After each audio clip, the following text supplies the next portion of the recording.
अब के हुन्छ कहिले चाहिँ बिते 100 रुपैयाँ बजेर आथे 50 रुपैयाँ खर्च भएपछि कति प्रगति भयो 50%। यसमा त सजिलै भयो। अब भौतिक प्रगति त्यति नहुन सक्छ। बनाउनु पर्ने 5 तला बिल्डिङ 1 तला मात्र बन्यो।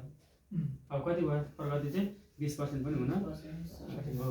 भौतिक प्रगति वित्तीय प्रगति के हुन्छ खर्चको अनुसार प्रगति नहुन पनि सक्छ। त्यो चेन्ज हुन्छ। त अब हामीले चाहिँ रिपोर्ट बनाउँदा के हुन्छ भने पहिला अब यो हिसाबमा आयो एकाउन्टले निकालिदिन्छ यो हिसाब अनि प्रशासन मान्छेले पनि त्यही हाते रेसियोमा उनले पनि यहाँ लेखिदिन्छ योभन्दा अलिकति बढाएर राख्ने है भन्छ 60% प्रगति हालेर पठाउँछ नि वास्तवमा त्यो होइन।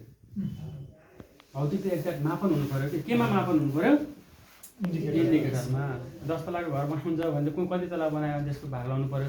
पुल बनाउनु छ भने पुलको कति भाग बढ्यो अथवा फास्ट्याग छ भने कति किलोमिटर बढ्यो त्यो हो नि त भौतिक प्रगति। खर्चलाई त फेरि अलग कुरा छ कहिले पेस्केले पनि खर्च मान्ने पेस्केले खर्च नमान्ने कुराहरू होला भनेर चाहिँ जनरली प्रगति पनि वित्तीय र भौतिक प्रगति अलग अलग हुन सक्ने रहेछ भन्ने कुरा। ठुला आयोजनाहरू किन यो चाँडो सम्पन्न भइरहेको छैन भन्छ नि हाम्रो ठुल्ठुलो प्रोजेक्टहरू गौरवको योजना कति रहेछ भने त अहिले गौरवको आयोजना 25 माथि होला।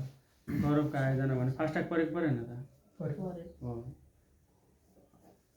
है मेलाम्ची खानेबानी यस्तो सबै आयो किन यो सक्सेस भइरहेको छैन भन्ने कुरा आयो कि हाम्रो त्यहाँ पनि अब एउटा त त्यही हो राजनीतिक अस्थिरता पनि एउटा होला नीतिगत अस्थिरता पनि होला अर्को चाहिँ अब भ्रष्टाचार पनि होला अनि अर्को भनेको कर्मचारीहरू त्यहाँको आयोजना प्रमुखहरू चाहिँ बारम्बार परिवर्तन एउटा परिवर्तन हुने बित्तिकै फेरि अर्कोले अर्कै तरिकाले सुरु गर्न सक्छ कि नेपालमा चाहिँ त्यहीँबाट टेकअप गर्दैन फेरि विश्वमा पनि त्यही हो।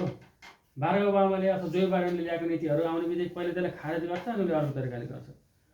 सरकार त सरकार हो नि त त्यहीँबाट सुरु नगर्ने कि हाम्रो अब हाम्रो फास्ट्यागमा पनि किन ढिला भइरहेको छ आर्मीले देखाएर चाँडो नहुने रहेछ नि त। हामीलाई के लाग्यो भने आर्मीले छिटो काम गर्छ भने आर्मी पनि ठेक्कै लाग्यो कि त्यो आर्मीले आफैले रुख काटेको छैन आफैले रोड बनाएको छैन कसले गरिरहेको छ त्यहाँ त विषय पनि आउँछ नि भने ठेक्काको कुरा मात्रै होइन रहेछ मैले कुनै व्यक्तिलाई दिने नदिने मात्र पनि होइन रहेछ कि हेर्नु हाम्रो संसारभरि सबभन्दा फास्ट काम गर्ने देश कुन हो चाइना।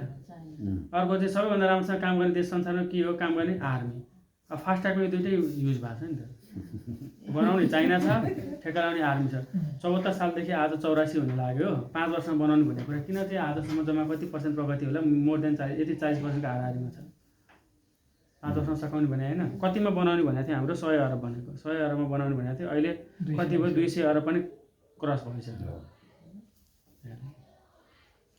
समय बढेपछि त लागत त बढ्छ पहिला दिने भनेको थियो इन्डियालाई पछि के अरे इन्डियालाई नदिएर आर्मीलाई हात पर्छ होइन त्यसले पनि भयो। अब मेलाम्ची खानेबानी के भयो भने अहिलेसम्म उद्घाटन गरेको मात्र जोड्यो भने 7 वटा प्रधानमन्त्री चेन्ज भयो भने नि के उनीहरूले उद्घाटन गरेका रहेछन् आएको पनि छ कुनै दिन आएको पनि छ फेरि बन्द भएको छ नीतिहरू के रहेछ त चेन्ज हुनुहोस् होइन स्थिरता भएन कि दुईवटा स्थिरता हुनु पऱ्यो कि। अब हाम्रो देशमा के भन्छ अहिले मैले के भने राजनीतिक अस्थिरता भन्यो नि ठिक छ राजनीतिक अस्थिरता भए तापनि के चाहिँ गर्न सक्नु पऱ्यो भने नीतिगत स्थिरता चाहिँ राख्नु पऱ्यो। प्रधानमन्त्री मन्त्री चेन्ज भयो भने के चाहिँ चेन्ज हुनु भएन नीति चाहिँ चेन्ज हुनु भएन। इन्डियामा चाहिँ के हुन्छ भन्दा सरकार चेन्ज भयो भने त्यहाँको यो कर्मचारीलाई सरह गर्ने बढा गर्नेमा केही पनि चेन्ज हुँदैन। अहिलेसम्म त्यो विवाद आएको छैन क्या त्यहाँ हाम्रो चाहिँ फेरि पहिलो मन्त्री आउने बित्तिकै लिस्ट बनाउँछ उसले कुन मान्छेलाई कहाँ सरह गर्ने